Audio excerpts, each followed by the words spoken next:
Soy Carmen Flores, tengo 28 años, y hace 3 meses casi muero en un accidente automovilístico que cambió todo. Pasé 4 días inconsciente en terapia intensiva, y cuando desperté, las primeras palabras que escuché no fueron de mis padres preguntando si estaba bien, fueron de mi hermano preguntando si había actualizado mi testamento recientemente. Pero lo que mi familia hizo después fue aún peor.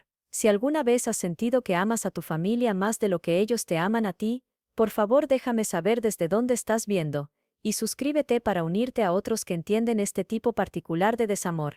La historia de cómo terminé en esta situación comienza hace 7 años, cuando conocí a David en una librería llena de gente en el centro de Portland. Tenía 21 años, recién salida de la universidad, alcanzando la misma copia de Los 7 maridos de Evelyn Hugo que él estaba tomando. Nuestras manos se tocaron en el lomo del libro, y cuando levanté la vista, vi estos ojos café cálidos detrás de lentes con armazón de alambre, y tenía esta sonrisa tímida que hizo que se me revolviera el estómago. Inmediatamente comenzó a disculparse, diciendo que yo podía quedarme con el libro, que él simplemente lo ordenaría en línea, pero algo sobre la manera en que se hizo cuidadosamente hacia atrás mientras aún trataba de entablar conversación me dijo que era genuinamente bondadoso. Terminamos hablando por 2 horas en la sección de cafetería compartiendo un scone de arándanos y descubriendo que ambos subrayábamos pasajes en los libros con el mismo color de pluma, morado, porque se sentía más personal que amarillo pero menos agresivo que rojo. David trabajaba como ingeniero de software para una pequeña organización sin fines de lucro ambiental, el tipo de trabajo que no pagaba mucho, pero se sentía significativo. Yo estaba comenzando mi carrera en diseño gráfico, trabajando como freelance desde mi pequeño departamento estudio con paredes tan delgadas que podía escuchar a través de ellas el ronroneo del gato de mi vecino. Nuestra primera cita real fue en el mercado de agricultores un sábado por la mañana en octubre, y recuerdo a David comprándome sidra de manzana caliente de un vendedor que lo conocía por su nombre. Me presentó como mi amiga Carmen, pero la manera en que lo dijo con esta pequeña sonrisa y una mano protectora en mi espalda baja, dejaba claro que ya era más que eso. Caminamos por el mercado durante 3 horas, David cargando mi bolsa de tela cuando se puso pesada con verduras que había comprado impulsivamente, porque se veían bonitas, y él escuchó mientras le explicaba mi visión para un mural de jardín comunitario como si fuera la cosa más fascinante que hubiera escuchado jamás. Esos primeros meses se sintieron como descubrir un idioma que nunca supe que me hacía falta. David tenía esta manera de prestar atención que me hacía sentir vista, no solo escuchada sino realmente vista. Cuando mencioné que me encantaba el aroma de los libros viejos, comenzó a dejar libros de bolsillo vintage en mi puerta, con pequeñas notas metidas adentro. Cuando me frustraba con un cliente difícil, aparecía con comida tailandesa para llevar y me dejaba desahogarme por 1 hora sin tratar de arreglar nada, solo escuchando y ocasionalmente diciendo eso suena realmente frustrante de una manera que me hacía sentir validada en lugar de dramática. Recordaba cosas que yo olvidaba haberle contado, que me gustaba mi café con leche de avena y una pizca de canela, que había tenido miedo de niña a los lavados de autos automáticos, que mi hora favorita del día eran los 20 minutos justo antes del atardecer cuando todo se veía dorado. Construir nuestra vida juntos pasó gradualmente, luego todo de una vez. Para el segundo año, nos habíamos mudado a un departamento de una recámara con paredes de ladrillo expuesto y ventanas que captaban la luz de la mañana perfectamente. David haría café mientras yo hacía yoga en la sala, y comeríamos desayuno en la pequeña mesa redonda que había heredado de su abuela,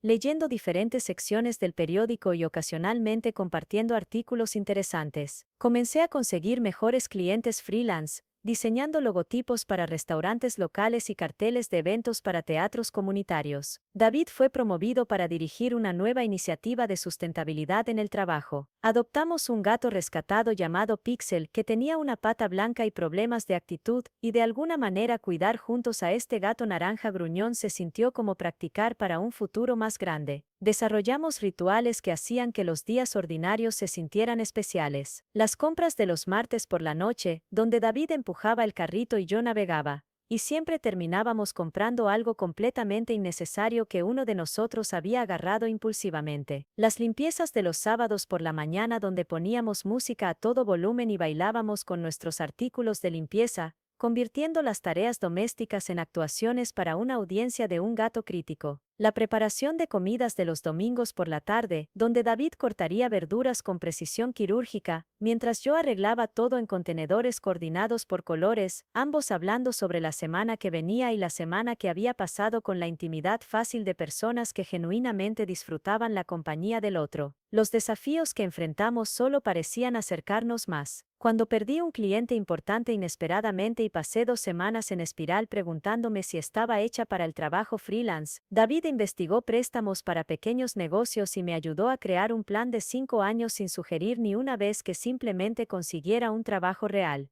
Cuando su padre tuvo un ataque al corazón y David tuvo que volar a Seattle por 2 semanas para ayudar a manejar la crisis, tomé días de vacaciones que no me podía permitir para ir con él, sosteniendo su mano en las salas de espera del hospital y aprendiendo a hacer la sopa favorita de su papá desde cero. Peleábamos a veces sobre dinero, sobre de quién era el turno de limpiar el baño, sobre si estábamos ahorrando lo suficiente para el futuro, pero peleábamos limpio, nunca sacando resentimientos pasados o atacando el carácter del otro, siempre trabajando hacia soluciones en lugar de solo tener razón. Para el 4 año, habíamos encontrado nuestro ritmo. Nuestra vida diaria tenía esta predictabilidad cómoda que se sentía como seguridad más que aburrimiento. David se despertaba primero y encendía la cafetera, y yo salía de la recámara para encontrarlo leyendo noticias en su tablet mientras Pixel demandaba atención. Comparábamos nuestros horarios durante el desayuno, coordinando quién recogería los víveres o manejaría cuál tarea doméstica. Nos despedíamos con besos con la intimidad casual de personas que sabían que se verían en 12 horas, y ya estaban esperando con ansias ese momento. Las tardes significaban cocinar la cena juntos mientras escuchábamos podcasts. Luego acomodarnos en nuestro sofá de segunda mano. David con su laptop trabajando en proyectos paralelos, yo con mi cuaderno de bocetos diseñando cualquier proyecto personal que estuviera capturando mi imaginación esa semana. Nuestro 5 año juntos se sintió como entrar a nuestras vidas adultas reales. Había construido una base estable de clientes que me permitía trabajar desde nuestra casa recién rentada de 2 recámaras con una oficina en casa apropiada y un patio trasero donde David estaba intentando cultivar tomates. Había sido promovido de nuevo y viajaba ocasionalmente para conferencias, lo que ambos pretendíamos odiar pero secretamente disfrutábamos porque hacía que regresar a casa se sintiera como una celebración. Comenzamos a hablar seriamente sobre el matrimonio, no de la manera abstracta de algún día futuro como habíamos hecho antes, sino con cronogramas y consideraciones reales. David había comenzado a buscar anillos, aunque pensaba que estaba siendo sutil cuando casualmente preguntaba sobre mis preferencias de joyería o señalaba anillos de compromiso en películas para medir mis reacciones. Nos habíamos establecido en nuestra versión de la felicidad doméstica.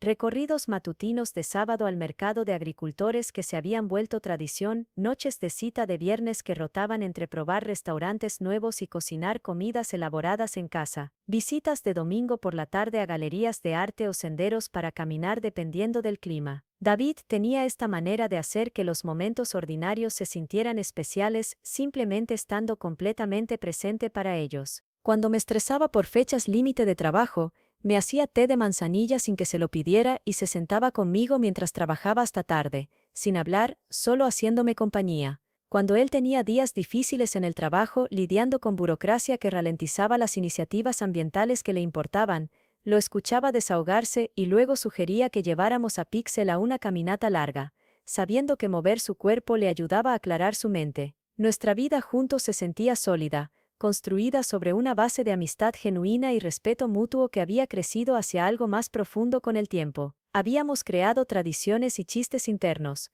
aprendido los ritmos y preferencias del otro, construido un lenguaje compartido de miradas y toques que nos permitía comunicarnos a través de habitaciones llenas de gente. David sabía que me abrumaba en grupos grandes y sutilmente creaba estrategias de salida para fiestas que duraban demasiado. Yo sabía que él necesitaba 20 minutos de silencio cuando llegaba a casa del trabajo antes de estar listo para entablar conversación humana. Habíamos aprendido a amarnos no solo por nuestras mejores cualidades, sino a pesar de nuestras peores, mi tendencia a pensar demasiado y entrar en espiral, su hábito de evitar conflictos hasta que los problemas se hacían más grandes de lo necesario. Pero incluso en nuestra felicidad, había pequeñas grietas que había aprendido a navegar alrededor en lugar de abordar directamente. Mi relación con mi familia siempre había sido complicada, y David había aprendido a leer las señales cuando me bajaba de llamadas telefónicas con mis padres sintiéndome agotada y ansiosa en lugar de apoyada y amada. Mi madre tenía una manera de convertir conversaciones sobre mi vida en oportunidades para discutir los últimos logros de mi hermano menor Ronald,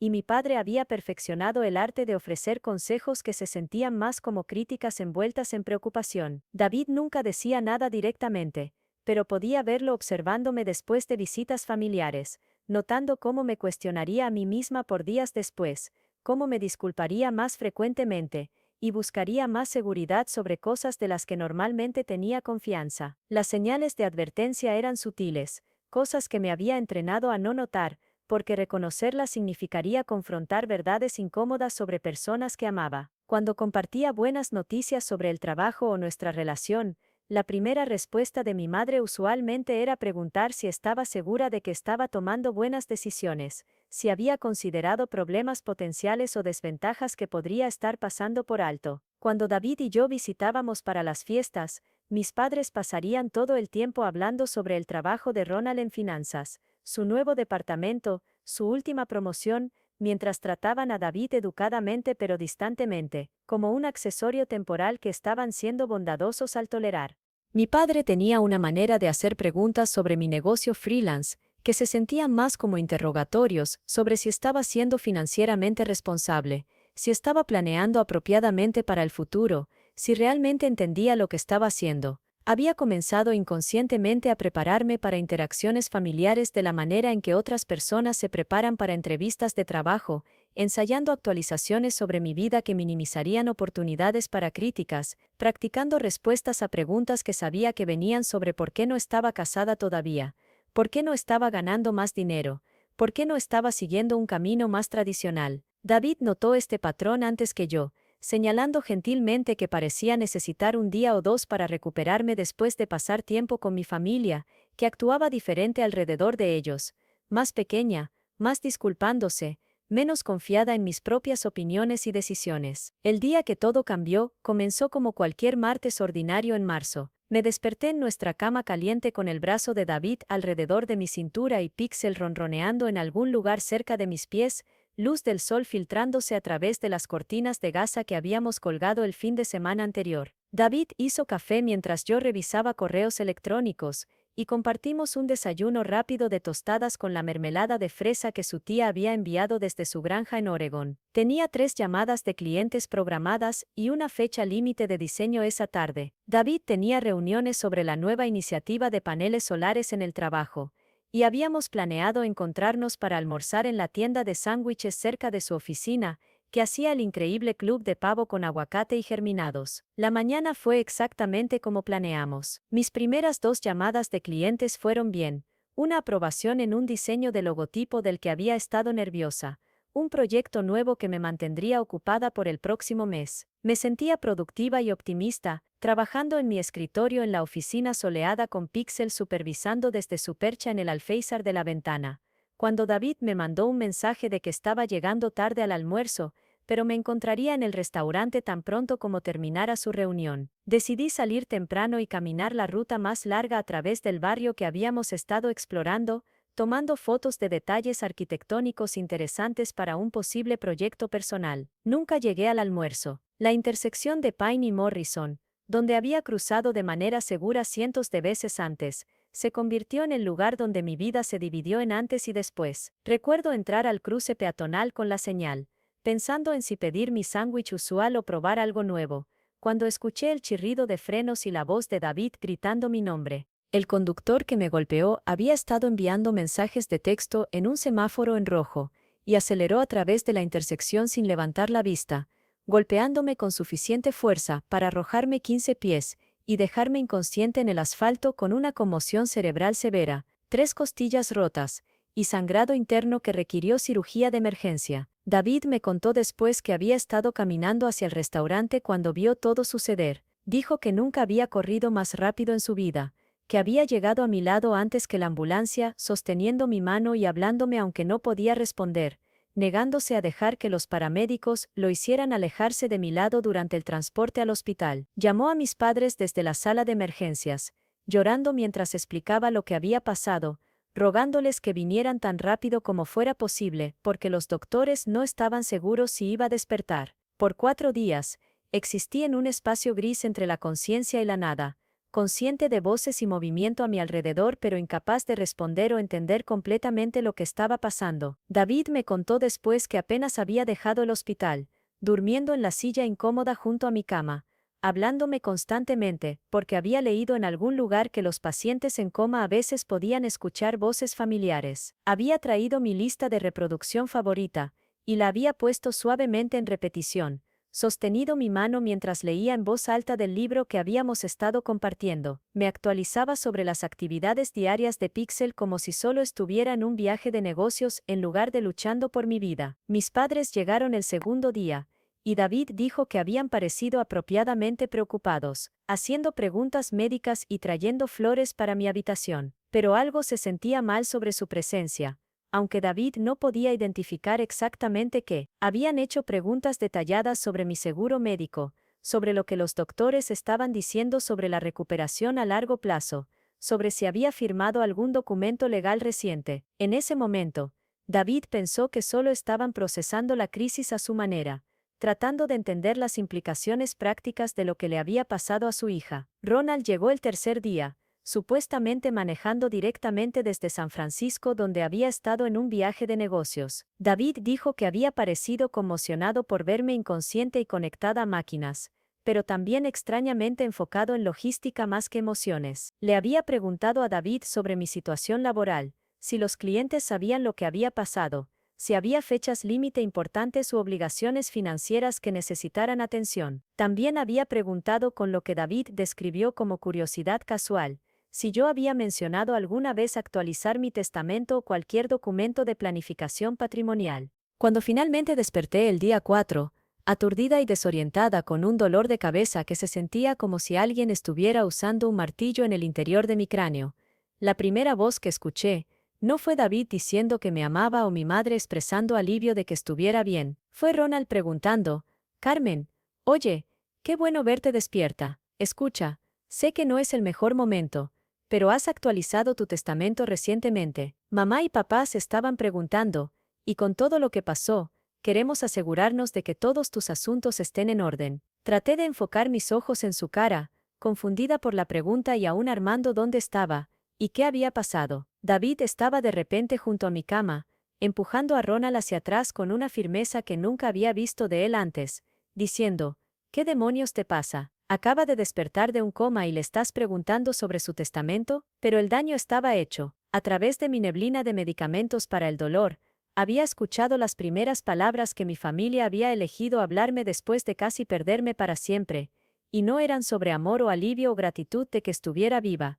Eran sobre qué pasaría con mis posesiones si moría. Las siguientes horas trajeron un desfile de profesionales médicos revisando mis respuestas y función cognitiva, pronunciándome increíblemente afortunada de haber escapado sin daño cerebral permanente. David se quedó cerca, tocando mi mano gentilmente, y poniéndome al día sobre todo lo que me había perdido, su voz temblorosa por el agotamiento y alivio. Mis padres se pararon al pie de mi cama haciendo conversación sobre la comida del hospital y la situación del estacionamiento, expresando gratitud de que estuviera bien pero en el mismo tono que podrían usar para discutir buen clima para un picnic. Ronald caminaba por la habitación, revisando su teléfono frecuentemente y haciendo comentarios sobre necesitar regresar al trabajo pronto ya que todo parecía estar bien ahora. Mientras mi mente se aclaró, y el peso completo de lo que había pasado comenzó a hundirse, comencé a prestar más atención al comportamiento y comentarios de mi familia. Cuando el doctor explicó que necesitaría varias semanas de recuperación y no debería vivir sola durante ese tiempo,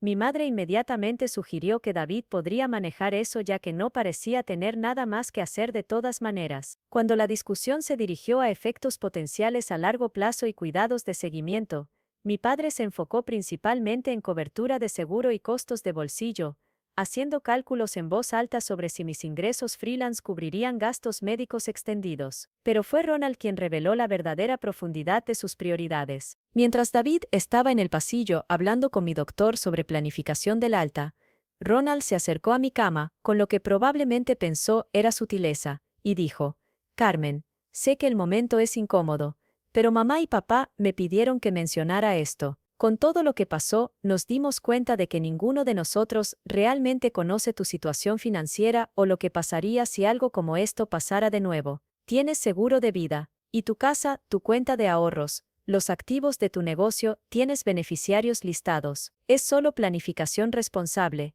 y después de este susto, queremos asegurarnos de que la familia esté protegida. La palabra familia me golpeó como un golpe físico.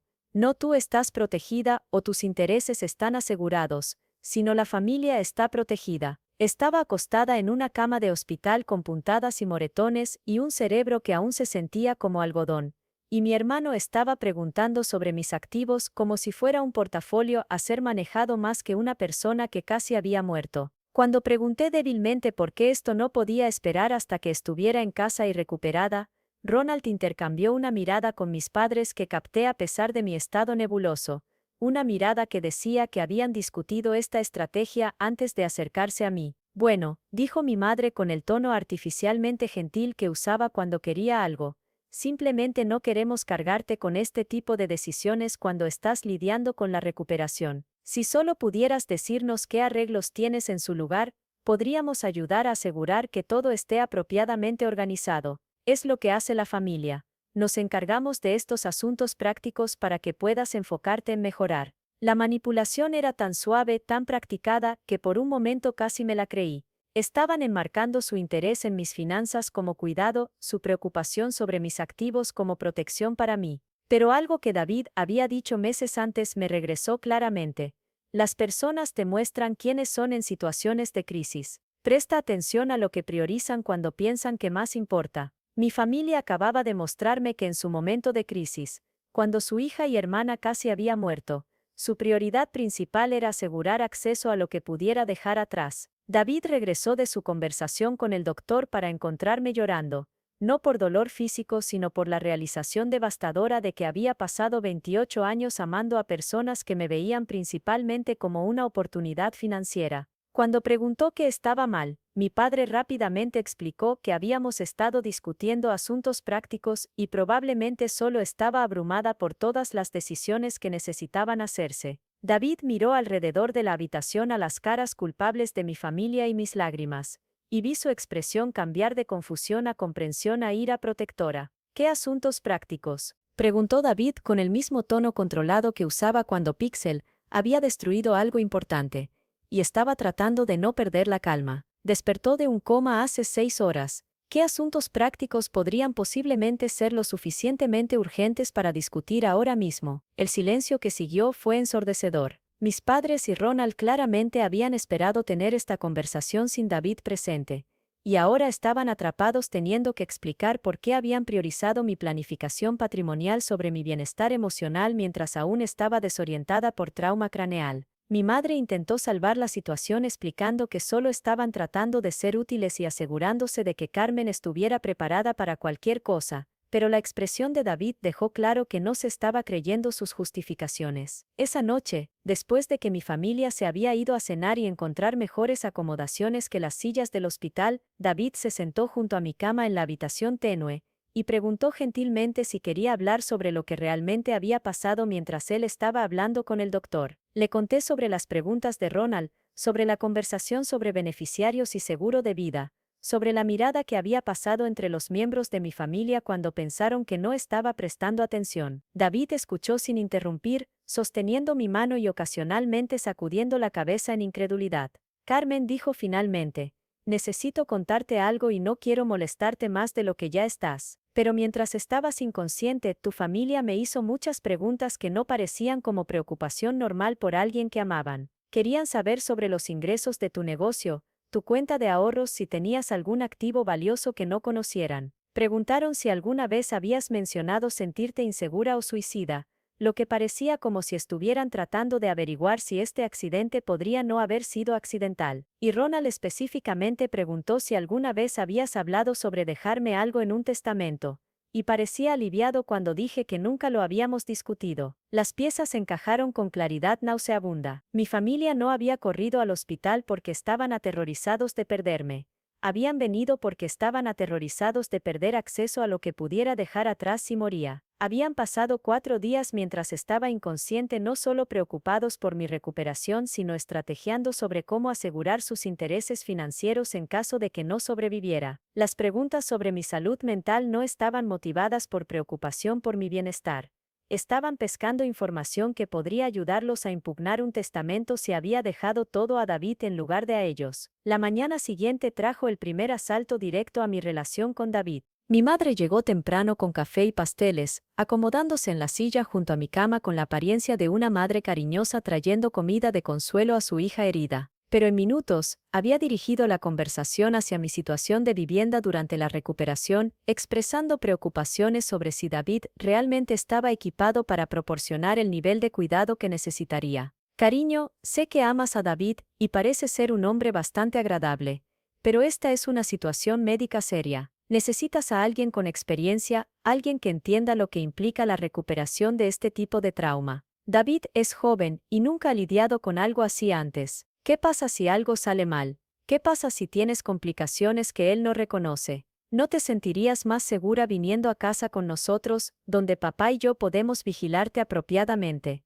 La sugerencia se presentó como preocupación maternal, pero por debajo había un mensaje claro. David no era familia, así que no se le podía confiar mi bienestar durante un tiempo vulnerable. Continuó construyendo su caso, mencionando las obligaciones laborales de David, su falta de conocimiento médico, la carga que cuidar a alguien con una lesión en la cabeza pondría en una relación que no estaba formalizada por matrimonio. Pintó un cuadro de David como un sustituto bien intencionado pero inadecuado para el cuidado familiar real. Alguien que podría tener buenas intenciones pero finalmente resultaría poco confiable cuando las cosas se pusieran difíciles. Cuando protesté débilmente que David apenas había dejado mi lado por 4 días y ya había arreglado tiempo libre del trabajo para cuidarme, el tono de mi madre cambió a lo que había aprendido a reconocer como su voz de adulto razonable explicando la realidad a un niño confundido. Carmen, cariño, no estás pensando claramente ahora mismo. Eso es normal después de una lesión en la cabeza. Los doctores dijeron que podrías tener problemas con la toma de decisiones por un tiempo. David parece dulce, pero no está equipado para este nivel de responsabilidad. Necesitas cuidado apropiado y necesitas apoyo familiar. Podemos proporcionar ambas cosas. La conversación continuó por 20 minutos, con mi madre sistemáticamente socavando mi confianza en la capacidad de David para cuidarme mientras se posicionaba a ella y a mi padre como la única opción lógica para mi periodo de recuperación. Mencionó su experiencia con problemas médicos de cuando mi abuela había estado enferma,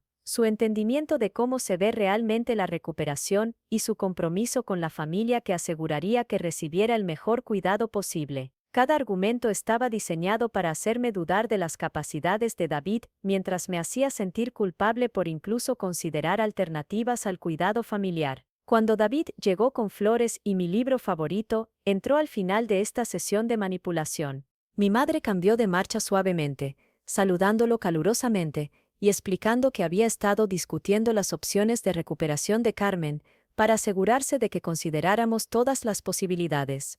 David miró mi cara, e inmediatamente preguntó si estaba bien, notando que parecía molesta. Mi madre rápidamente explicó que solo estaba abrumada por todas las decisiones y teniendo problemas para procesar todo debido a la lesión en la cabeza. La conversación de 3 vías que siguió fue una clase magistral en manipulación. Mi madre presentó sus argumentos para por qué debería recuperarme en la casa de mis padres en términos que sonaban razonables y cariñosos, mientras sutilmente socavaba a David en cada turno. Mencionó sus obligaciones laborales como si probaran que no me priorizaba apropiadamente.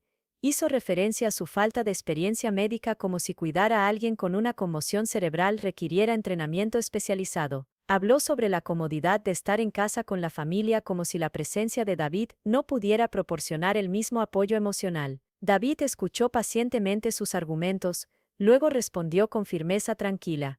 Aprecio su preocupación, señora Flores, pero Carmen y yo somos compañeros. Hemos estado juntos por 5 años, vivimos juntos, y hemos pasado por momentos difíciles antes. Ya he hablado con su doctor sobre lo que involucrará su recuperación, he arreglado trabajar desde casa por el próximo mes, y he investigado todo lo que necesito saber sobre el cuidado de conmociones cerebrales. A menos que Carmen específicamente quiera quedarse con ustedes, planeo cuidarla yo mismo. La máscara se deslizó ligeramente. La expresión de mi madre cambió de padre preocupado a algo más frío y calculador. David, estoy segura de que tienes buenas intenciones.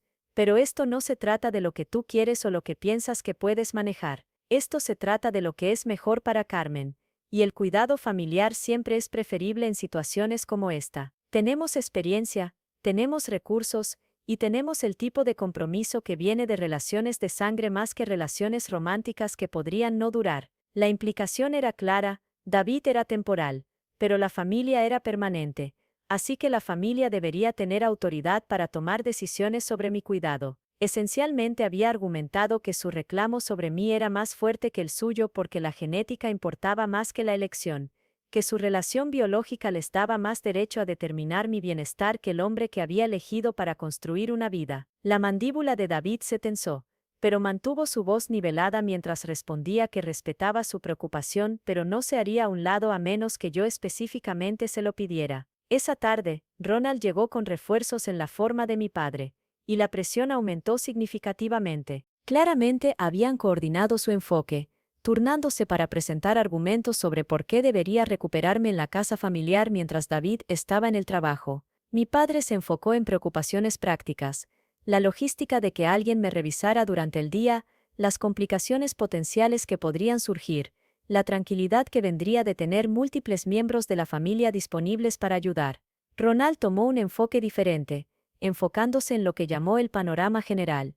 Habló sobre cómo este accidente le había hecho darse cuenta de lo frágil que era la vida, lo importante que era para la familia mantenerse unida durante momentos difíciles, cómo mi periodo de recuperación podría ser una oportunidad para reconectarnos y fortalecer nuestras relaciones. Pintó un cuadro de vinculación familiar a través del cuidado, de usar esta crisis como catalizador para conexiones más profundas. Carmen, sé que no he sido el mejor hermano a lo largo de los años, dijo Ronald con lo que parecía emoción genuina. He estado demasiado enfocado en el trabajo, demasiado atrapado en mi propia vida para realmente invertir en nuestra relación. Pero verte en ese coma me hizo darme cuenta de lo que más importa. Quiero estar aquí para ti durante esta recuperación. Quiero ayudar a cuidarte y mostrarte que la familia realmente viene primero cuando más importa. El discurso estaba perfectamente calibrado para apelar a mis inseguridades más profundas sobre nuestra relación. Ronald siempre había sido el niño dorado, el exitoso que recibía la mayor parte de la atención y elogios de nuestros padres. Para que él reconociera que nuestra relación había estado faltando y posicionara mi recuperación como una oportunidad para que él se esforzara se sintió como algo que había querido escuchar por años. La manipulación emocional era sofisticada,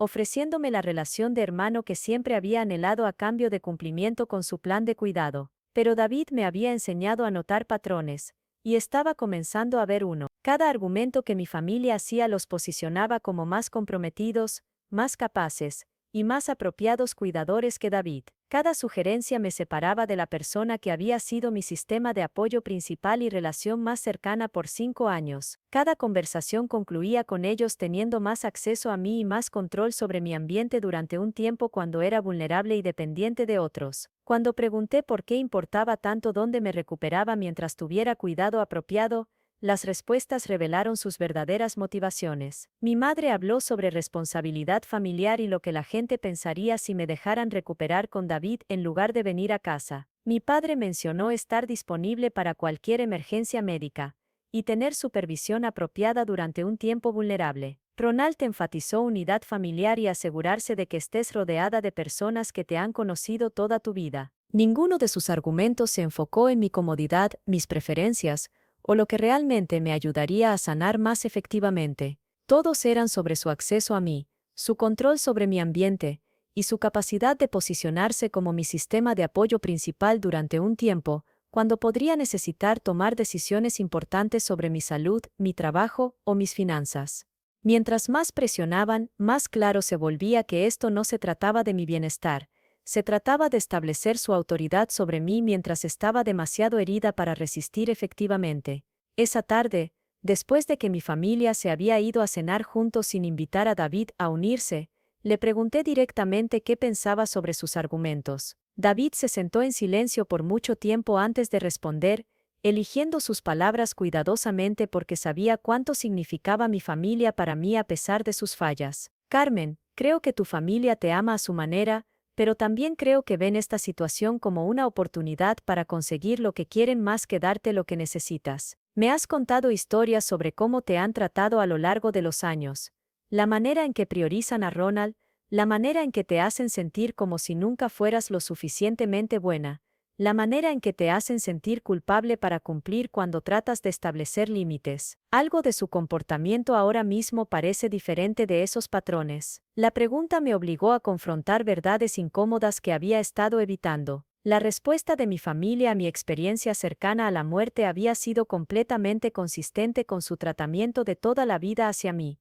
Yo existía para servir sus necesidades más que al revés. Cuando estaba inconsciente y potencialmente muriendo, se habían enfocado en proteger sus intereses financieros. Cuando desperté y necesitaba apoyo emocional, inmediatamente comenzaron a maniobrar para controlar mi ambiente de recuperación. Cuando David se ofreció para proporcionar el cuidado que necesitaba, lo socavaron sistemáticamente para asegurar su propio acceso a mí. En los siguientes 2 días, la presión se intensificó. Mis padres comenzaron a aparecer temprano en la mañana y quedarse hasta tarde en la noche, haciendo difícil que David y yo tuviéramos conversaciones privadas. Trajeron regalos, flores, libros, mis bocadillos favoritos, pero cada gesto venía con cuerdas adjuntas, referencias a cuánto significa la familia y lo que hacemos por las personas que amamos. Compartieron memorias de cuidarme cuando estaba enferma de niña, pintándose como cuidadores experimentados que entendían mis necesidades mejor que nadie más. Ronald escaló sus apelaciones emocionales, trayendo álbumes de fotos y compartiendo historias sobre nuestra infancia que enfatizaban nuestro vínculo y sus instintos protectores hacia mí.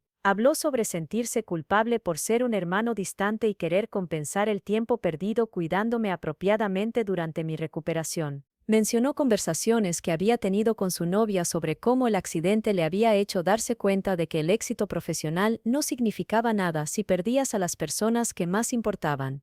La manipulación era sofisticada porque mezclaba emoción genuina con estrategia calculada. Podía ver que Ronald realmente estaba conmocionado por mi accidente y probablemente se sentía culpable sobre nuestra relación distante. Pero también podía ver que estaba usando esos sentimientos genuinos para servir una agenda más grande sobre controlar mi ambiente de recuperación y asegurar acceso familiar a mí durante un tiempo vulnerable. Mis padres tomaron un enfoque más directo, presentando a David con lo que llamaron preocupaciones prácticas sobre su capacidad para proporcionar cuidado adecuado. Cuestionaron si entendía la seriedad de las lesiones en la cabeza, si reconocería señales de advertencia de complicaciones, si tenía la experiencia necesaria para manejar emergencias médicas. Sugirieron que sus obligaciones laborales interferirían con supervisión apropiada, que su inversión emocional podría nublar su juicio sobre mis necesidades, que su falta de entrenamiento médico me ponía en riesgo innecesario. Cada preocupación se presentó como preocupación amorosa,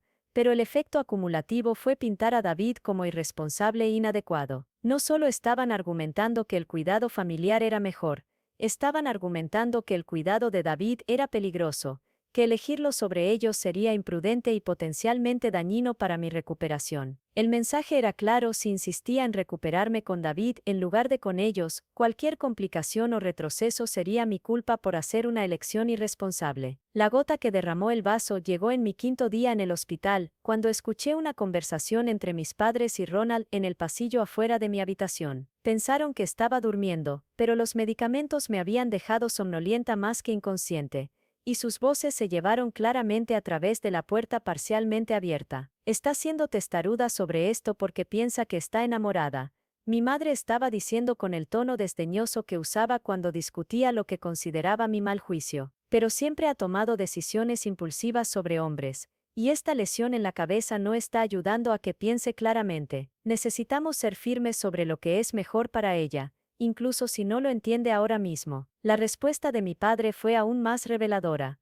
Lo importante es llevarla a casa donde podemos vigilar las cosas. Si algo le fuera a pasar durante la recuperación, necesitamos asegurarnos de que estamos en posición de manejar sus asuntos apropiadamente. David parece que tiene buenas intenciones, pero no es familia, y no entiende el panorama general aquí. La contribución de Ronald hizo sus prioridades completamente claras. Además, si podemos establecer que somos sus cuidadores principales durante este periodo de recuperación, fortalece nuestra posición como parientes más cercanos para cualquier decisión médica futura o asuntos financieros. He estado pensando en este accidente como una llamada de atención sobre planificación patrimonial, y necesitamos asegurarnos de que los intereses familiares estén protegidos. La conversación continuó por varios minutos más, con mi familia discutiendo estrategia para presionarme para cumplir con su plan de cuidado y técnicas para socavar mi confianza en las capacidades de David. Hablaron sobre mi patrón de mal juicio en relaciones y mi tendencia a priorizar romances sobre responsabilidad familiar. Discutieron las implicaciones legales de diferentes arreglos de cuidado y la importancia de establecer autoridad familiar mientras estaba en un estado vulnerable. Escuchar esa conversación fue como ver una máscara quitarse completamente. Mi familia no había corrido a mi cama porque me amaban, habían venido porque vieron mi accidente como una oportunidad para consolidar control sobre mi vida y asegurar su acceso a mis activos. Sus argumentos sobre la inadecuación de David no estaban motivados por preocupación por mi bienestar. Estaban motivados por miedo de que él interfiriera con su capacidad de manejar mis asuntos según sus preferencias. Cuando David regresó de traer café y me vio llorando, inmediatamente preguntó qué estaba mal. Le conté sobre la conversación que había escuchado, viendo su expresión cambiar de preocupación a ira a algo como furia protectiva. Por un momento, parecía que podría marchar al pasillo y confrontar a mi familia directamente.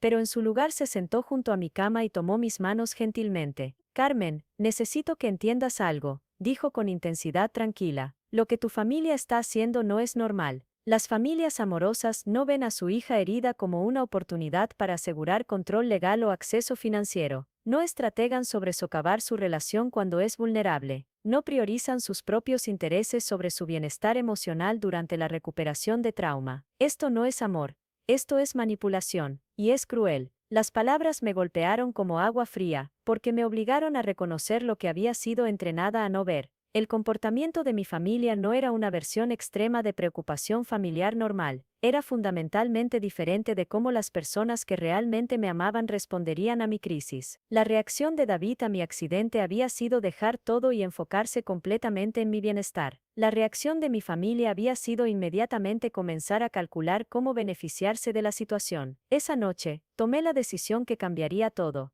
Le dije a David que quería recuperarme en casa con él, y le pedí que me ayudara a establecer límites con mi familia que protegerían mi bienestar emocional durante la sanación. Cuando mis padres llegaron la mañana siguiente esperando llevarme a casa con ellos, estaba lista con una declaración clara sobre mi decisión y mis razones para tomarla. Mamá, papá, Ronald, aprecio su preocupación por mi recuperación, pero he decidido ir a casa con David. Él es mi compañero, conoce mis necesidades y preferencias, y estaré más cómoda recuperándome en mi propio ambiente con él cuidándome. Necesito que respeten esta decisión y la apoyen en lugar de tratar de cambiar mi mente. La reacción fue inmediata y reveladora. En lugar de aceptar mi elección y preguntar cómo podían apoyar mi plan de recuperación, mi familia lanzó argumentos sobre por qué mi decisión estaba equivocada.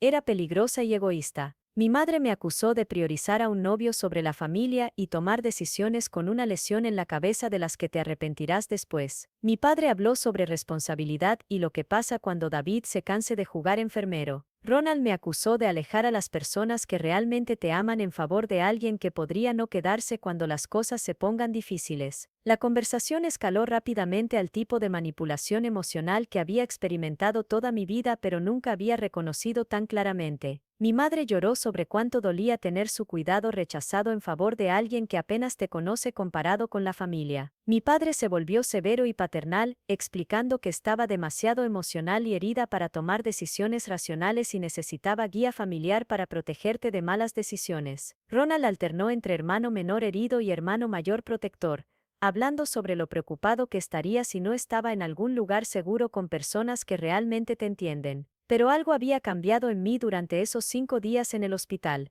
Tal vez fue la lesión en la cabeza dándome claridad, o tal vez fue finalmente ver las tácticas de manipulación de mi familia aplicadas tan descaradamente, pero me encontré capaz de ver a través de sus apelaciones emocionales a la estrategia calculada por debajo. No estaban tratando de convencerme de que su cuidado sería mejor para mí.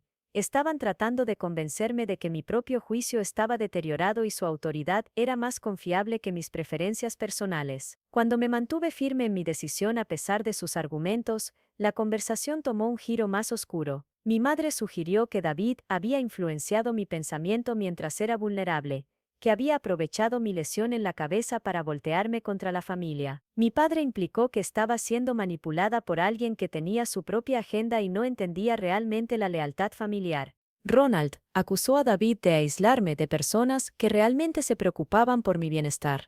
Las acusaciones estaban diseñadas para hacerme dudar no solo de mi decisión, sino de mi percepción de la realidad. Estaban sugiriendo que mi preferencia por recuperarme con mi compañero de 5 años era evidencia de manipulación más que una elección natural para alguien en una relación comprometida. Estaban enmarcando el apoyo y defensa de David como comportamiento depredador más que asociación amorosa. Estaban posicionando su deseo de controlar mi ambiente de recuperación como protección más que manipulación autoservicial. David había estado callado durante la mayor parte de esta confrontación, permitiéndome manejar la presión de mi familia yo misma a menos que pidiera apoyo. Pero cuando comenzaron a atacar directamente su carácter y motivos, se adelantó con una firmeza calmada que sorprendió a todos en la habitación. Creo que necesitamos ser claros sobre lo que está pasando aquí, dijo David, mirando directamente a mis padres. Carmen ha tomado una decisión sobre su propio cuidado, y en lugar de respetar esa decisión, están tratando de convencerla de que no es capaz de tomarla. Están sugiriendo que su preferencia por recuperarse con su compañero es evidencia de manipulación más que una elección normal para alguien en una relación comprometida. Están priorizando su propia comodidad y control sobre su bienestar real y preferencias. Mi madre trató de interrumpir, pero David continuó con el mismo tono estable.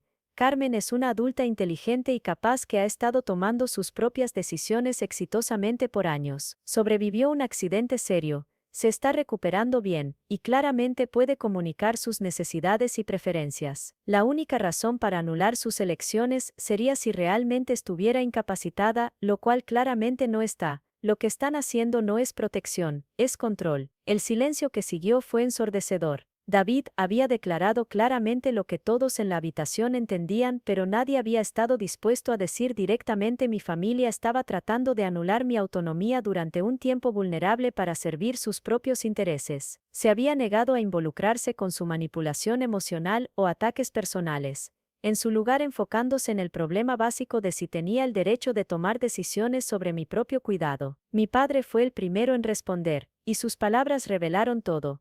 Joven, pareces olvidar que Carmen es nuestra hija. La hemos amado y cuidado mucho antes de que entraras en escena, y estaremos aquí mucho después de que te hayas ido. Las relaciones familiares son permanentes, pero las relaciones románticas son temporales. Tenemos responsabilidades y derechos que tú simplemente no tienes. La declaración fue tan reveladora que por un momento nadie habló. Mi padre acababa de argumentar que su relación biológica conmigo le daba autoridad para tomar decisiones sobre mi vida, sin importar mis propias preferencias. Había posicionado a David como un intruso temporal que necesitaba deferir a la autoridad familiar permanente. Esencialmente, había reclamado propiedad sobre mí, basada en genética más que reconocer mi derecho a elegir mi propio sistema de apoyo. Ronald siguió con su propia versión del mismo argumento. Carmen, sé que te importa David, pero al final del día, familia es familia. Somos los que siempre estaremos aquí para ti.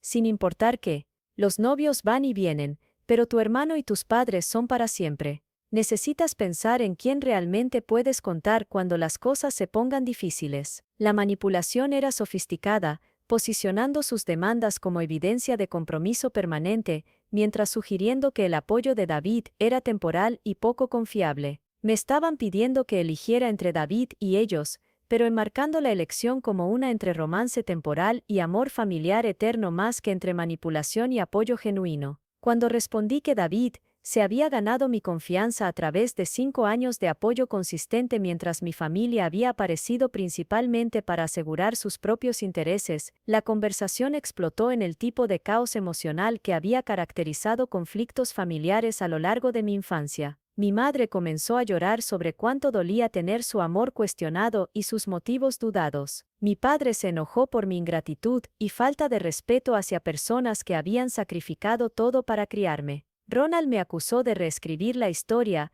y ser cruel con personas que solo quieren lo mejor para ti. La escalación emocional estaba diseñada para abrumar mi capacidad de pensar claramente y presionarme hacia el cumplimiento a través de culpa y confusión. Pero en lugar de ceder al patrón familiar, me encontré observando la actuación con algo como claridad despegada. Podía ver cómo cada miembro de la familia estaba usando su propia versión de manipulación emocional para evitar abordar la pregunta básica de si tenía el derecho de hacer mis propias elecciones sobre mi recuperación. La confrontación terminó cuando les pregunté directamente, si realmente me aman y quieren lo mejor para mí, ¿por qué están tratando tan duro de anular mis preferencias claramente declaradas sobre mi propio cuidado? ¿Por qué mi comodidad y tranquilidad es menos importante que su deseo de controlar dónde me recupero? La pregunta cortó a través de todos sus argumentos emocionales y expuso el problema fundamental. No podían responderla honestamente sin admitir que sus propias necesidades y preferencias importaban más para ellos que las mías. En su lugar, recurrieron a variaciones de "no entiendes lo que es mejor para ti",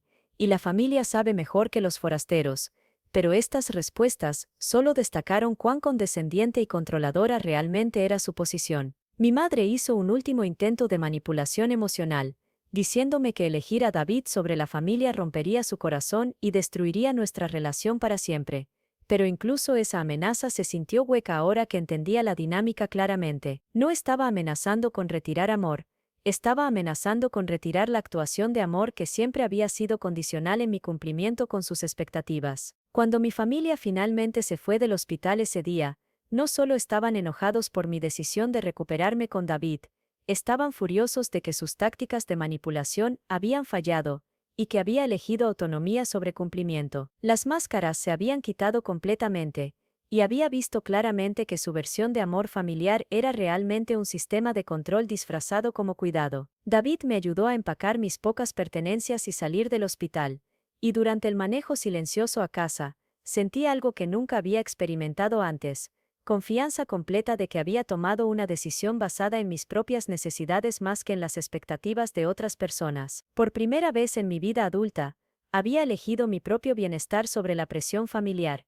y en lugar de sentirme culpable o ansiosa, sentí alivio. Las semanas que siguieron probaron que había tomado la decisión correcta. David me cuidó con paciencia y atención, aprendiendo todo lo que necesitaba saber sobre recuperación de conmociones cerebrales y adaptando nuestra rutina para apoyar mi sanación. Cocinó comidas que no agravaran mis dolores de cabeza, manejó mis medicamentos y citas médicas, y creó un ambiente silencioso y cómodo donde podía descansar sin presión o demandas. Más importante, me trató como un adulto capaz que estaba temporalmente herido más que un inválido que necesitaba ser manejado y controlado. La respuesta de mi familia a mi elección reveló sus verdaderas prioridades con claridad devastadora. En lugar de aceptar mi decisión y encontrar maneras de apoyar mi recuperación desde la distancia, lanzaron una campaña diseñada para castigarme por desafiar su autoridad y presionarme hacia el cumplimiento a través de consecuencias escalando. 3 días después de que llegué a casa del hospital, mi madre llamó llorando sobre lo abandonada que se sentía por mi elección de rechazar el cuidado familiar. Habló sobre quedarse despierta en la noche preocupándose sobre si David reconocería señales de complicaciones, si estaba recibiendo nutrición apropiada, si estaba realmente bien o solo pretendiendo estar bien para evitar admitir que cometiste un error. La conversación estaba diseñada para hacerme sentir culpable por causarle angustia y ansiosa sobre si realmente estaba recibiendo cuidado adecuado. Mi padre tomó un enfoque diferente, llamando para discutir preocupaciones prácticas sobre mi recuperación. Cuestionó si estaba siguiendo el consejo médico apropiadamente, si David entendía la seriedad de las lesiones en la cabeza, si tenía planes de respaldo si surgían complicaciones. Sugirió que programara chequeos regulares con la familia para que pudieran monitorear mi progreso y asegurar que nada se estuviera pasando por alto. Cada sugerencia se enmarcó como precaución razonable, pero el mensaje acumulativo era que mi arreglo de cuidado elegido era inadecuado y potencialmente peligroso. Ronald escaló la manipulación emocional compartiendo sus miedos sobre lo que podría pasar si tenía una emergencia médica mientras David estaba en el trabajo. Pintó escenarios detallados de complicaciones que David no reconocería,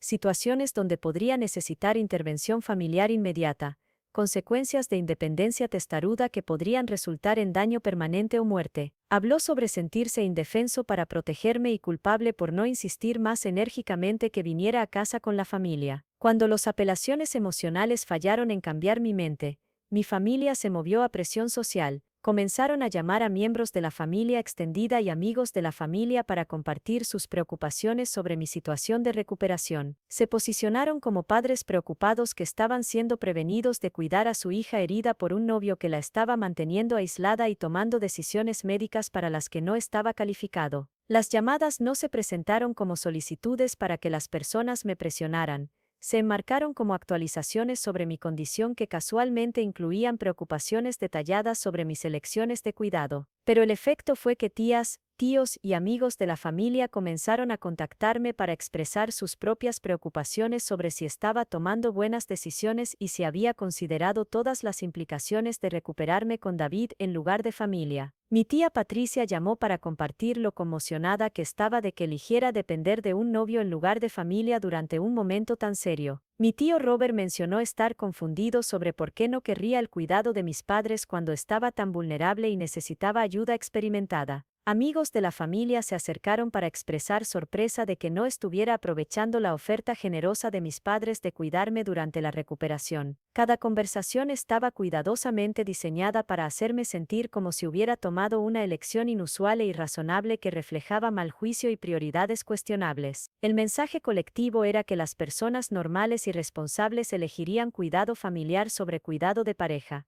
y que mi decisión era evidencia de estar influenciada por David o demasiado orgullosa para aceptar ayuda apropiada. Pero la conversación más reveladora vino de mi abuela, la madre de mi madre, quien llamó ostensiblemente para revisar mi recuperación, pero rápidamente se movió a expresar decepción sobre mi rechazo de valores familiares. Habló sobre cómo se suponía que las familias se mantuvieran unidas durante momentos difíciles, y cómo mi elección de depender de forasteros en lugar de parientes de sangre sugería que había perdido de vista lo que realmente importa. Carmen, cariño, no entiendo la actitud de esta generación hacia la familia, dijo con la mezcla de afecto y desaprobación que había perfeccionado a lo largo de décadas. Cuando tenía tu edad, la familia venía primero, siempre. No te dirigías a extraños cuando necesitabas ayuda. Te dirigías a las personas que te amaban incondicionalmente, y siempre estarían ahí para ti. Este David parece bastante agradable, pero no es familia. No tiene la misma inversión en tu bienestar que nosotros tenemos. La conversación fue particularmente dolorosa porque mi abuela siempre había sido alguien a quien respetaba y en quien confiaba. Pero incluso ella había sido reclutada en la campaña para presionarme hacia el cumplimiento, y su decepción se sintió como confirmación de que había violado valores fundamentales sobre lealtad familiar y obligación. Cuando traté de explicar que David no era un extraño sino mi compañero de 5 años que había probado su compromiso y cuidado repetidamente, mi abuela respondió con los mismos argumentos que mis padres habían usado: las relaciones románticas eran temporales e inciertas, mientras que las relaciones familiares eran permanentes y confiables. Sugirió que mi lesión en la cabeza podría estar afectando mi juicio, y que debería reconsiderar antes de que sea demasiado tarde para reparar el daño con tus padres. La campaña de presión continuó por 2 semanas, con miembros de la familia y amigos de la familia turnándose para contactarme para expresar preocupación, decepción o confusión sobre mis elecciones. Las conversaciones eran emocionalmente agotadoras porque requerían que defendiera repetidamente decisiones que deberían haber sido obviamente razonables. Elegí recuperarme con mi compañero comprometido en mi propia casa más que mudarme de vuelta con padres que habían mostrado más interés en mis activos que en mi bienestar. David observó este proceso con ira creciente, señalando que mi familia estaba usando mi vulnerabilidad durante la recuperación para librar una guerra emocional diseñada para desgastar mi resistencia y forzarme hacia el cumplimiento. Notó que ninguno de sus argumentos se enfocaba en mis necesidades reales o preferencias.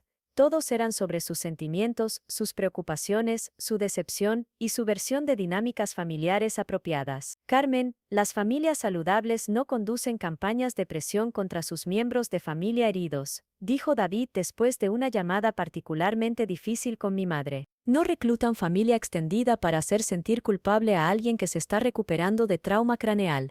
No pasan 2 semanas tratando de convencer a alguien de que sus propias elecciones están equivocadas en lugar de solo apoyar cualquier arreglo les ayude a sanar mejor. Esto no es preocupación familiar normal. Esto es manipulación y es cruel. La manipulación alcanzó su pico cuando mis padres anunciaron que estaban manejando para una visita sorpresa para ver cómo estaba realmente y evaluar la situación de cuidado por ellos mismos. No pidieron permiso o coordinaron tiempo.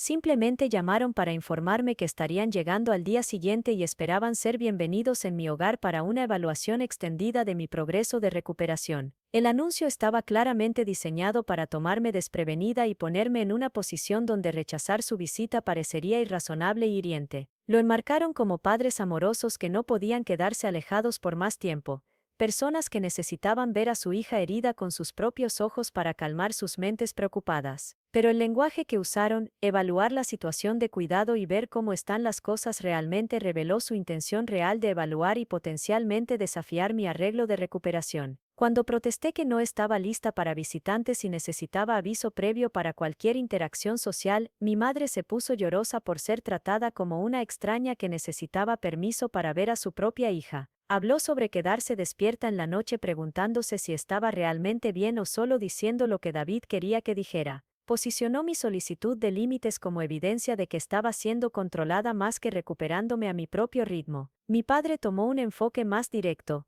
informándome que tenían todo el derecho de revisar el bienestar de su hija y no serían mantenidos alejados por alguien que ni siquiera era familia. Sugirió que mi reticencia a que me visitaran era sospechosa y confirmaba sus preocupaciones sobre mi situación de cuidado. Esencialmente argumentó que ser mis padres les daba derechos de acceso que superaban mis preferencias sobre mi propio hogar y ambiente de recuperación. La amenaza de una visita no anunciada mientras aún estaba lidiando con dolores de cabeza y fatiga se sintió como una invasión diseñada para abrumar mis defensas y forzarme hacia el cumplimiento a través de puro agotamiento. Me di cuenta de que mi familia estaba escalando sus tácticas porque la manipulación emocional no había funcionado, y se estaban moviendo hacia formas más directas de presión y control. Esa noche David y yo tuvimos una conversación larga sobre cómo manejar la situación. Señaló que mi familia estaba tratando mi recuperación como una crisis que necesitaban manejar más que un proceso que yo necesitaba controlar. Sugirió que su insistencia en acceso inmediato a mi hogar y su descarte de mis preferencias declaradas mostraba que veían mi bienestar como secundario a sus propias necesidades emocionales y requerimientos de control. Carmen, tienes el derecho de recuperarte en paz sin ser sometida a evaluaciones no anunciadas por personas que están más interesadas en probar que tienen razón que en apoyar tu sanación, dijo David. No le debes a nadie acceso a tu hogar o tu proceso de recuperación, especialmente personas que han pasado 2 semanas tratando de socavar tus elecciones y hacerte sentir culpable por cuidarte a ti misma. La mañana siguiente, llamé a mis padres y les dije claramente que no estaba lista para visitantes y no estaría dando la bienvenida a una evaluación no anunciada en mi hogar. Expliqué que aún estaba lidiando con dolores de cabeza y fatiga, que las interacciones sociales inesperadas eran abrumadoras durante mi recuperación y que necesitaba que respetaran mis límites y cronograma para contacto. La respuesta fue inmediata y explosiva. Mi madre me acusó de estar siendo influenciada por David para cortar a la familia y rechazar a personas que te aman. Lloró sobre sentirse abandonada y castigada por preocuparse demasiado. Sugirió que mi negativa a verlos probaba que sus preocupaciones estaban justificadas y que no estaba pensando claramente debido a mi lesión en la cabeza. Mi padre se enojó por ser tratado como una amenaza y negado acceso a su hija herida. Acusó a David de voltearme contra la familia y aislarme de personas que realmente se preocupaban por mi bienestar. Amenazó con tomar acción si continuaba rechazando apoyo familiar en favor de alguien que no entiende la lealtad familiar. Ronald se unió a la llamada para expresar su conmoción de que mantendría a la familia alejada durante un tiempo cuando supuestamente necesitaba apoyo. Habló sobre sentirse con el corazón roto de que su hermana eligiera a un novio sobre parientes de sangre y rechazar ayuda de personas que te han amado toda tu vida. Sugirió que mi comportamiento estaba fuera de carácter y era prueba de que algo estaba seriamente mal con mi situación de cuidado. El ataque de 3 vías era abrumador y diseñado para hacerlo. Coordinaron sus apelaciones emocionales para crear máxima presión y confusión, cada uno turnándose para expresar dolor, ira y preocupación mientras sistemáticamente descartaban mis necesidades y preferencias claramente declaradas. El mensaje era que mi establecimiento de límites era evidencia de manipulación más que autocuidado, que mis preferencias eran menos importantes que su comodidad emocional, y que mi recuperación era su crisis para manejar más que mi proceso para controlar. Pero en lugar de ceder al patrón familiar de culpa y cumplimiento, me encontré enojándome. La lesión en la cabeza, de alguna manera, había despojado mis filtros usuales e instintos de complacer a la gente, dejándome con claridad sobre lo que realmente estaba pasando en esta dinámica. Mi familia no estaba tratando de apoyar mi recuperación, estaban tratando de controlarla según sus propias preferencias y nivel de comodidad. Necesito ser muy clara sobre algo, dije con una firmeza que sorprendió a todos en la llamada, incluyéndome a mí misma. Tengo 28 años, me estoy recuperando de una lesión seria, y tengo el derecho de tomar decisiones sobre mi propio cuidado y mi propio hogar. No estoy siendo influenciada o manipulada. Estoy tomando elecciones basadas en mis propias necesidades y preferencias. Si no pueden respetar esas elecciones, entonces no están apoyando mi recuperación. Están interfiriendo con ella. El silencio que siguió era diferente de las pausas previas en nuestras conversaciones. Este no era el silencio de personas procesando información o considerando nuevas perspectivas. Este era el silencio de personas a las que acababan de decir directamente que sus tácticas de manipulación no estaban funcionando y su autoridad no era reconocida. Mi madre fue la primera en responder, y sus palabras revelaron todo sobre sus verdaderas motivaciones. Carmen, estás cometiendo un error enorme del que te vas a arrepentir por el resto de tu vida. La familia es lo único que realmente importa, y la estás tirando por alguien que no va a estar ahí cuando las cosas se pongan realmente difíciles. Cuando David se canse de cuidarte, cuando se dé cuenta de que esta relación es demasiado trabajo, cuando encuentre a alguien que no esté dañada y complicada, vas a venir arrastrándote de vuelta a la familia. Pero para entonces podría ser demasiado tarde. La crueldad de la declaración fue impresionante. Mi madre acababa de predecir que David me abandonaría cuando mi recuperación se volviera inconveniente. Me describió como dañada y complicada, y amenazó que el apoyo familiar podría no estar disponible si no cumplía con sus demandas inmediatamente. Había revelado que su versión de amor familiar incondicional era realmente completamente condicional en mi obediencia a sus preferencias. Mi padre siguió con su propia amenaza.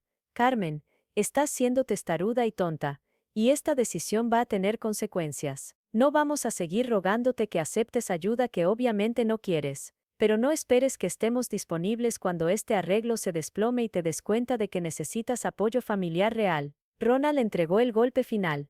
Supongo que este accidente realmente te cambió, Carmen. La hermana que conocía nunca elegiría algún tipo sobre la familia. Nunca sería tan egoísta e ingrata. Ya ni te reconozco, y honestamente no estoy seguro de querer hacerlo. Las tres declaraciones juntas constituyeron una retirada completa de apoyo familiar contingente en mi cumplimiento con sus demandas. No estaban expresando preocupación por mi bienestar. Me estaban castigando por afirmar autonomía durante un tiempo vulnerable. Esencialmente estaban diciendo que su amor y apoyo eran contingentes en mi sumisión a su control, y que elegir mi propio camino de recuperación significaba perder mi lugar en la familia. La conversación terminó conmigo colgándoles por primera vez en mi vida adulta. Me senté en mi sala silenciosa con los brazos de David alrededor de mí, llorando no solo por agotamiento emocional, sino por el dolor de finalmente entender que el amor de mi familia siempre había sido condicional en mi cumplimiento con sus expectativas. Durante el próximo mes, mientras mi recuperación física progresó y mi cabeza se aclaró completamente, comencé a ver el alcance completo de lo que había pasado durante mi hospitalización y periodo de recuperación. Mi familia no solo había fallado en proporcionar apoyo apropiado durante una crisis, habían activamente tratado de explotar mi vulnerabilidad para ganar control sobre mi vida y asegurar su acceso a mis activos. Las conversaciones sobre mi testamento y planificación patrimonial no habían estado motivadas por preocupación por mi preparación. Habían sido misiones de reconocimiento para entender qué les tocaría heredar si moría. La presión para recuperarme en su casa no había sido sobre proporcionar mejor cuidado. Había sido sobre establecer su autoridad sobre mi ambiente y decisiones durante un tiempo, cuando podría necesitar tomar elecciones importantes sobre mi salud, trabajo o finanzas. Su campaña sistemática para socavar a David y reclutar familia extendida contra mis elecciones no había sido sobre protegerme de manipulación. Había sido sobre castigarme por elegir autonomía sobre cumplimiento e intentar desgastar mi resistencia a través de presión social y agotamiento emocional. Las amenazas finales y retirada de apoyo no habían sido expresiones de sentimientos heridos. Habían sido intentos calculados de forzarme de vuelta a la sumisión, haciendo que las consecuencias de independencia parecieran peores que los costos del cumplimiento. David me ayudó a procesar todo esto con paciencia y claridad, señalando patrones que había sido entrenada a no ver y validando reacciones que me habían enseñado a suprimir. Me ayudó a entender que las familias saludables no conducen campañas de manipulación contra sus miembros heridos, no priorizan su propia comodidad emocional sobre las necesidades de recuperación de alguien, y no retiran amor como castigo por establecer límites. Más importante, me ayudó a reconocer que elegir mi propio bienestar sobre la presión familiar no era egoísta o ingrato. Era autopreservación necesaria en una dinámica que había sido tóxica por años, pero se había vuelto claramente peligrosa durante mi tiempo de vulnerabilidad. 2 meses después de mi accidente, cuando estaba completamente recuperada y de vuelta al trabajo, recibí una llamada de Ronald que cambiaría todo permanentemente. No estaba llamando para disculparse por el comportamiento de la familia o para revisar mi recuperación.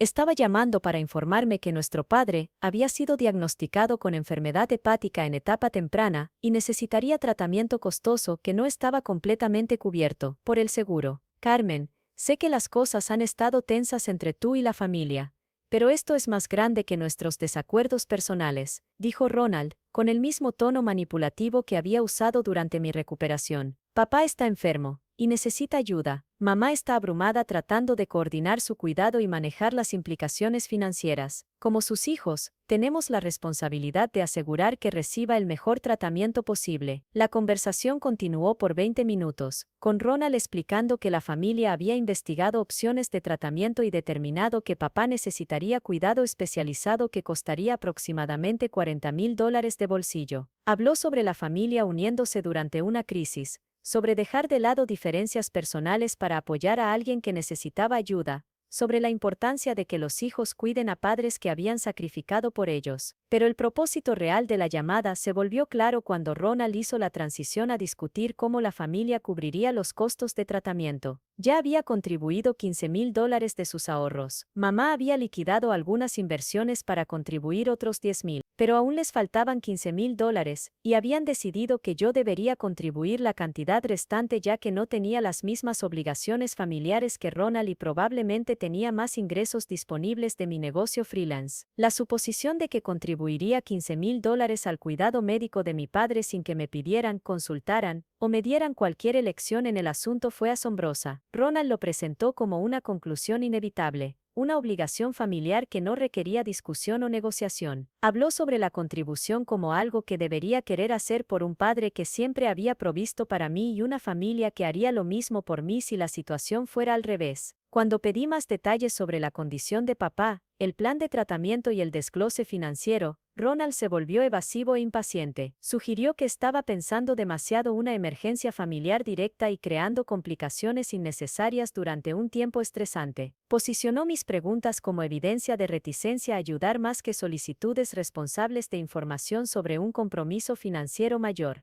Carmen, este no es el momento para investigación y análisis extensivos, dijo Ronald con irritación creciente. Papá está enfermo. Necesitamos dinero para su tratamiento, y como su hija, tienes la obligación de ayudar. Esto es lo que hace la familia. Nos cuidamos unos a otros sin hacerlo complicado o condicional. La conversación se sintió inquietantemente similar a la presión que había experimentado durante mi propia recuperación, con las mismas tácticas de manipulación aplicadas a una situación diferente. Ronald estaba enmarcando una demanda financiera significativa como una obligación moral, descartando mis preguntas como resistencia inapropiada, y sugiriendo que el cumplimiento era la única respuesta aceptable de un miembro de familia amoroso. Cuando le dije a Ronald que necesitaba tiempo para considerar la situación y discutirla con David, su respuesta reveló las verdaderas expectativas de la familia Carmen.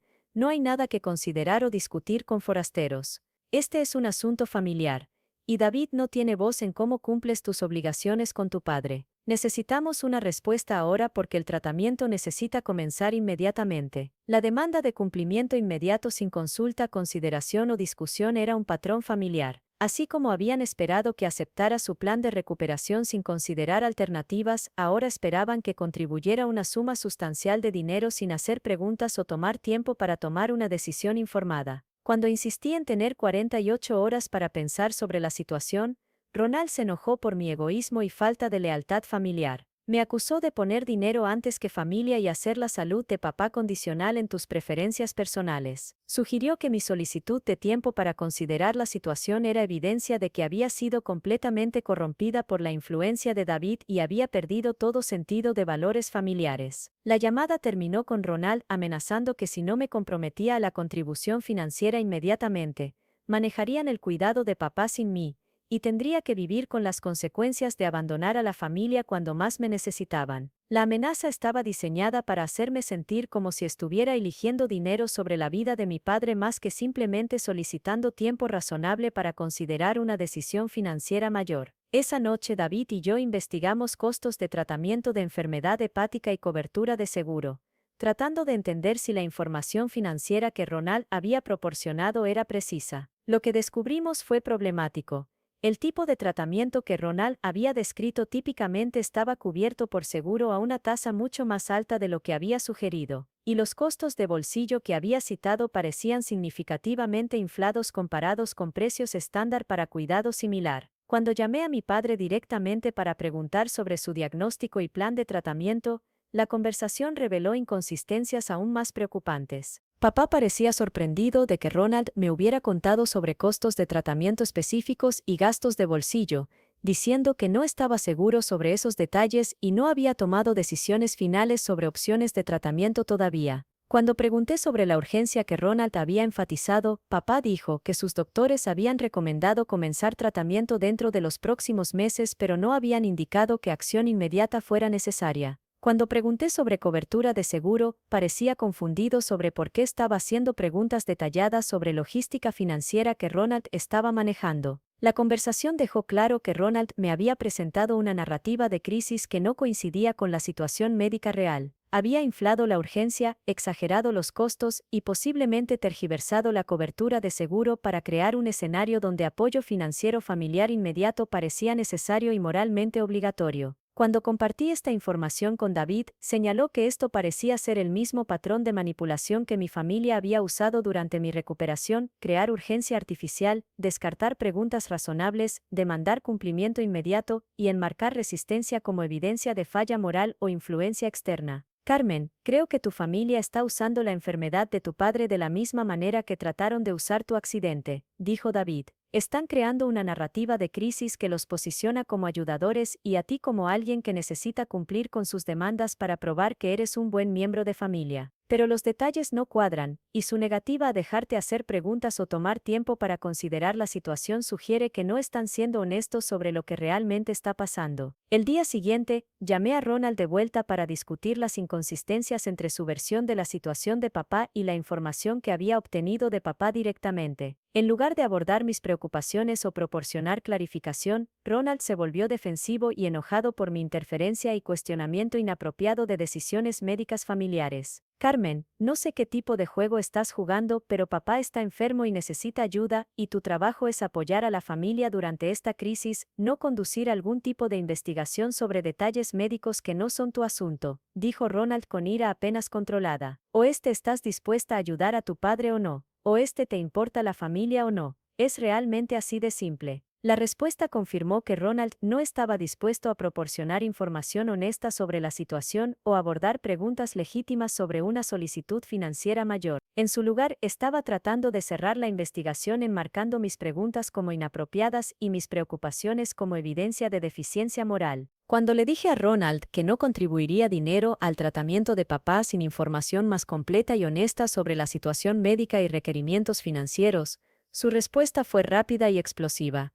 Bien, Carmen, has hecho tu elección. Estás eligiendo dinero sobre familia, así como elegiste a tu novio sobre familia cuando estabas en el hospital. No esperes que olvidemos esto cuando necesites ayuda algún día. La amenaza fue seguida por una llamada de mi madre, quien lloró sobre lo con el corazón roto que estaba de que abandonara a mi padre enfermo y pusiera preocupaciones financieras antes que amor familiar. Habló sobre quedarse despierta en la noche preguntándose qué pasó con la hija que solía preocuparse por la familia y cómo alguien podría volverse tan egoísta y fría. Mi padre llamó más tarde ese día sonando confundido y herido sobre por qué estaba haciendo su tratamiento médico complicado y negándome a ayudar cuando la familia necesitaba apoyo. Pero cuando le pregunté directamente sobre los detalles financieros que Ronald había proporcionado, admitió que realmente no entendía los problemas de seguro y pago y había dejado todo eso a Ronald para que lo resolviera. El patrón era claro.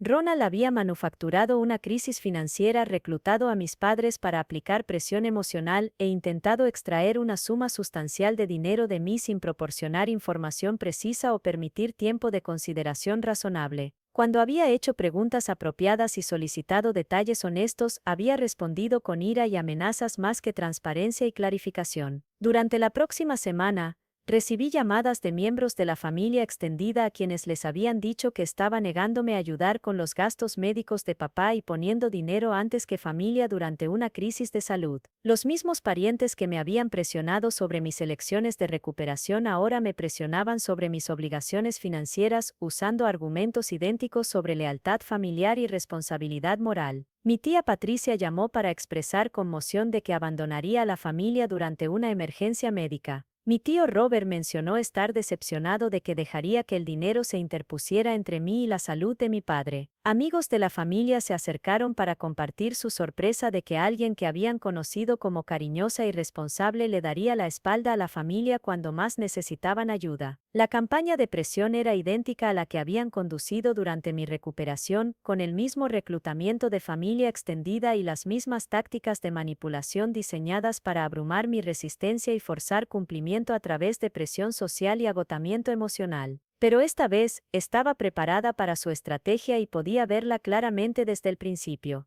No estaba lidiando con trauma craneal o vulnerabilidad física que me hiciera susceptible a manipulación. Podía pensar claramente sobre lo que estaba pasando y responder desde una posición de fuerza más que debilidad. Cuando mi abuela llamó para expresar su decepción sobre mi egoísmo durante una crisis de salud familiar, estaba lista con preguntas directas. Abuela, ¿qué exactamente te ha dicho Ronald sobre la situación médica de papá y los requerimientos financieros? ¿Has visto alguna cuenta médica o documentación de seguro? ¿Has hablado directamente con papá sobre sus necesidades de tratamiento y costos? Las preguntas revelaron que mi abuela, como los otros miembros de familia, había recibido solo la versión de Ronald de los eventos sin ninguna documentación de apoyo o verificación independiente. Le habían dicho que papá estaba seriamente enfermo y necesitaba tratamiento costoso que yo estaba negándome a ayudar a pagar, pero no le habían proporcionado ninguna información médica o financiera específica que le permitiera evaluar la situación independientemente. Cuando compartí las inconsistencias que había descubierto entre las afirmaciones de Ronald y la situación médica real de papá, mi abuela se volvió callada y pensativa más que defensiva. A diferencia de mis padres y Ronald, parecía dispuesta a considerar que podría haber recibido información incompleta o inexacta sobre la situación. Carmen, cariño, he estado preocupada sobre tu relación con tu familia por un tiempo ahora, dijo mi abuela con el tipo de honestidad que rara vez había escuchado de miembros de familia. La manera en que manejaron tu accidente y recuperación no me pareció correcta, aunque no dije nada en ese momento. Y ahora esta situación con la enfermedad de tu padre, algo se siente mal sobre cómo se están acercando a esto. La conversación continuó por una hora, con mi abuela haciendo preguntas pensativas sobre tanto mi experiencia de recuperación como la crisis médica actual. Por primera vez, un miembro de familia estaba dispuesto a considerar que mi perspectiva podría ser válida y que Ronald y mis padres podrían no estar proporcionando información precisa o haciendo solicitudes razonables. Cariño, creo que necesitas confiar en tus instintos aquí, dijo mi abuela finalmente. Siempre has sido la responsable en la familia, la que piensa las cosas cuidadosamente y toma buenas decisiones. Si algo se siente mal sobre esta situación, probablemente hay una buena razón para ese sentimiento. La conversación con mi abuela fue un punto de inflexión porque confirmó que mis preocupaciones sobre la crisis médica eran válidas y que otros miembros de familia estaban comenzando a cuestionar la versión de Ronald de los eventos. También reveló que algunos parientes habían estado incómodos con el tratamiento de la familia hacia mí durante mi recuperación, pero no se habían sentido capaces de hablar en ese momento. 3 días después, la verdad sobre la situación médica de papá se volvió clara cuando recibí una llamada de mi padre mismo, disculpándose por la confusión y presión alrededor de sus costos de tratamiento y admitiendo que Ronald había exagerado los requerimientos financieros y creado urgencia innecesaria sobre contribuciones familiares. Carmen, necesito ser honesto contigo sobre lo que ha estado pasando, dijo papá con lo que sonaba como arrepentimiento genuino. Ronald convenció a tu madre y a mí de que necesitábamos juntar dinero rápidamente para mi tratamiento, y sugirió que pedirte $15,000 era razonable ya que no tienes tantos gastos como él. Pero cuando hablé con mis doctores y compañía de seguros directamente, descubrí que mis costos de bolsillo van a ser mucho más bajos de lo que Ronald le dijo a todos, y no hay urgencia sobre el tiempo de pago. La conversación reveló que Ronald había manipulado no solo a mí, sino a nuestros padres también, creando una crisis falsa para justificar extraer dinero de miembros de familia. Les había dicho a nuestros padres que pago inmediato era necesario para el tratamiento de papá, mientras me decía que ya habían contribuido cantidades sustanciales y necesitaban mi contribución para cubrir costos restantes. Estoy avergonzado sobre cómo se manejó esta situación, Carmen, continuó papá. Ronald nos convenció de que estaba siendo egoísta e ingrata al hacer preguntas sobre los detalles financieros, pero ahora me doy cuenta de que solo estaba siendo responsable y tratando de entender lo que realmente estaba pasando. Debería haber hablado contigo directamente desde el principio en lugar de dejar que Ronald manejara la comunicación. La disculpa era más de la que había recibido jamás de mi padre sobre dinámicas familiares, y se sintió como la primera conversación genuina que habíamos tenido en años. Pero también reveló cuán exitosamente Ronald había manipulado a nuestros padres para creer que yo era el problema en las relaciones familiares más que abordar su propio comportamiento deshonesto y manipulativo. Cuando le pregunté a papá por qué Ronald había creado una crisis falsa alrededor de sus gastos médicos, la respuesta de papá fue problemática. Creo que Ronald ha estado teniendo algunas dificultades financieras de las que no nos ha contado directamente. Ha mencionado necesitar dinero para varias cosas en los últimos meses, y estoy comenzando a preguntarme si esperaba conseguir dinero de ti que pudiera usar para sus propios propósitos. La implicación era devastadora. Ronald potencialmente había fabricado una crisis médica involucrando la salud de nuestro padre para extraer dinero de mí que necesitaba para sus propios problemas financieros. Había usado el problema de salud real pero manejable de papá como cobertura para un esquema para conseguir acceso a mis ahorros sin tener que admitir sus propias dificultades financieras o pedir ayuda directamente. Durante la próxima semana, surgieron más detalles sobre la situación financiera real de Ronald y su historial de manipular miembros de familia para dinero. Mi abuela reveló que Ronald le había pedido un préstamo 6 meses antes, alegando que necesitaba dinero para gastos de negocio pero volviéndose evasivo cuando preguntó por detalles sobre términos de reembolso. Mi tía Patricia mencionó que Ronald se había acercado a ella sobre invertir en una oportunidad de negocio que requería efectivo inmediato pero no había podido proporcionar información clara sobre la estructura de inversión o retornos potenciales. Mi tío Robert compartió que Ronald había pedido pedir prestado dinero para gastos médicos inesperados pero había sido vago sobre de quién era el cuidado médico que requería pago inmediato. El patrón era claro. Ronald había estado acercándose a miembros de familia con varias solicitudes financieras durante varios meses, usando diferentes justificaciones y narrativas de crisis para extraer dinero sin revelar su situación financiera real o las razones reales por las que necesitaba efectivo. El esquema involucrando los gastos médicos de papá era solo la versión más reciente y elaborada de manipulación financiera en curso. Cuando confronté a Ronald directamente sobre la crisis médica falsa y su patrón de manipulación financiera, su respuesta fue inmediata y reveladora. Carmen, siempre piensas que eres tan inteligente y todos los demás están tratando de engañarte. Tal vez me equivoqué en algunos detalles sobre los costos de tratamiento de papá, pero lo importante es que se supone que la familia se ayude durante momentos difíciles. En lugar de eso, convertiste una crisis médica en algún tipo de investigación porque estás más interesada en tener razón que en ser de apoyo. La respuesta era manipulación clásica, desviando de su comportamiento deshonesto atacando mis motivos y carácter. En lugar de reconocer que había mentido sobre la situación médica de papá para extraer dinero de mí, estaba sugiriendo que yo era el problema por hacer preguntas y buscar información precisa. Cuando presioné por una explicación sobre por qué había tergiversado los gastos médicos de papá y creado urgencia falsa sobre requerimientos de pago, Ronald se volvió enojado y defensivo. No te debo explicaciones sobre decisiones financieras familiares. O quieres ayudar a la familia o no. O te importa la salud de papá o te importa más quedarte con tu dinero. Es realmente así de simple. La conversación reveló que Ronald no tenía intención de reconocer su comportamiento deshonesto o proporcionar información honesta sobre sus motivaciones. En su lugar continuaba enmarcando la situación como una prueba de lealtad familiar más que abordar los problemas éticos con sus tácticas de manipulación.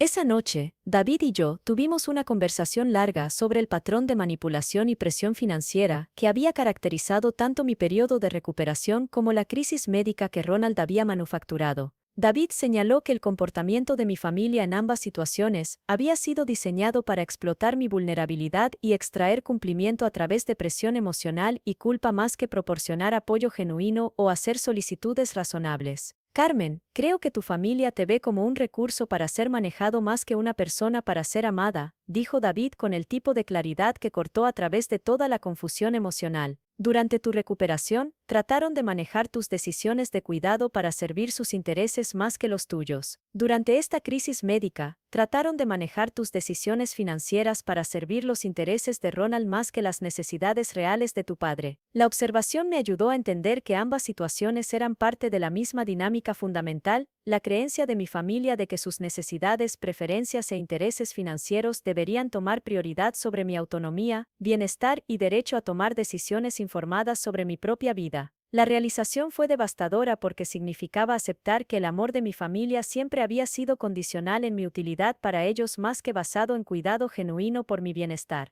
Pero también fue liberador porque me liberó de la obligación de continuar sacrificando mis propios intereses para servir su manipulación y demandas. Un mes después, tomé la decisión que finalmente terminaría el ciclo de manipulación y establecería límites permanentes con mi familia. Redacté una carta que claramente delineaba su patrón de comportamiento manipulativo, mi decisión de limitar contacto con ellos, y mis expectativas para cualquier comunicación futura. La carta era directa y específica sobre los problemas que había identificado en nuestras relaciones, desde el favoritismo infantil y negligencia emocional a través de la manipulación durante mi recuperación y el esquema financiero que Ronald había orquestado alrededor del cuidado médico de papá. No expresé ira o emoción, simplemente declaré hechos sobre su comportamiento y mi respuesta a ello. Estoy escribiendo para informarles que estaré limitando mi contacto con la familia debido a un patrón de comportamiento manipulativo y deshonesto que se ha escalado durante el último año, comenzó la carta. Esta decisión se basa en incidentes específicos y comportamientos que han dejado claro que mi bienestar y autonomía no son prioridades en nuestras relaciones familiares. La carta continuó con descripciones detalladas de cada incidente mayor, desde su enfoque financiero durante mi hospitalización a través de la fabricación de Ronald de una crisis médica para extraer dinero de mí.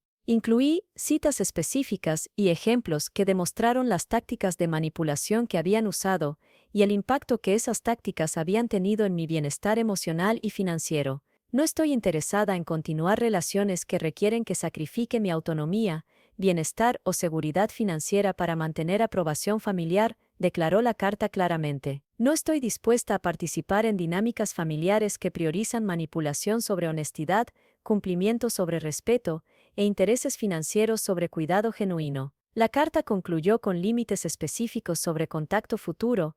No estaría participando en reuniones familiares, respondiendo a campañas de presión involucrando familia extendida, o contribuyendo a solicitudes financieras familiares sin transparencia completa y verificación independiente de necesidad.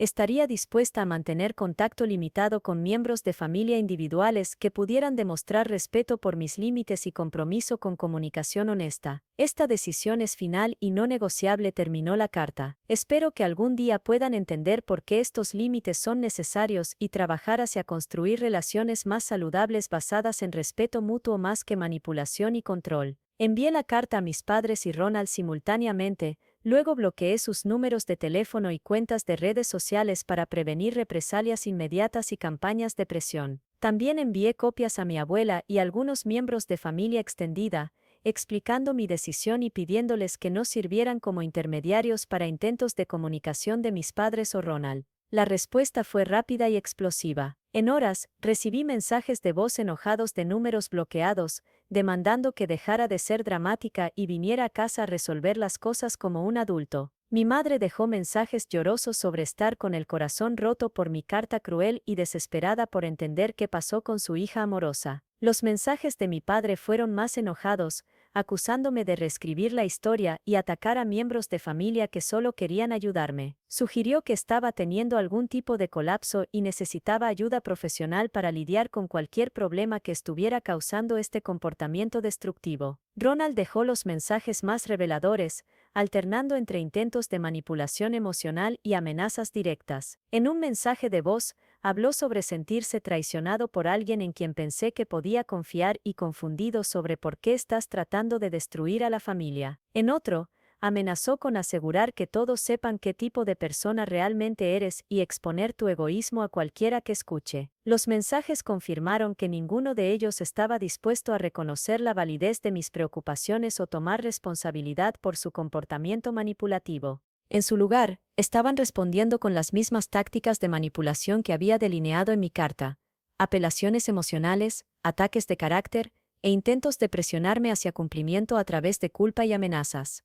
Miembros de familia extendida comenzaron a acercarse con sus propias versiones de presión y preocupación. Algunos claramente habían sido reclutados por mis padres y Ronald para convencerme de reconsiderar esta decisión drástica y resolver las cosas con la familia en lugar de cortar a las personas. Otros parecían genuinamente confundidos sobre lo que había pasado y querían entender mi perspectiva sobre los conflictos familiares. Mi abuela fue el único miembro de familia que apoyó mi decisión completamente. Carmen, cariño, he observado esta dinámica familiar por décadas, y creo que estás haciendo lo correcto, dijo durante una conversación telefónica larga. Tus padres siempre han favorecido a Ronald, y te han entrenado para aceptar tratamiento que nadie debería tener que tolerar. Mereces relaciones basadas en amor y respeto, no manipulación y control. El apoyo de mi abuela fue crucial porque confirmó que mis percepciones de dinámicas familiares eran precisas y que establecer límites era autopreservación necesaria más que reacción dramática exagerada. También me proporcionó una relación familiar que podía continuar basada en respeto mutuo y comunicación honesta. 6 meses después de enviar la carta,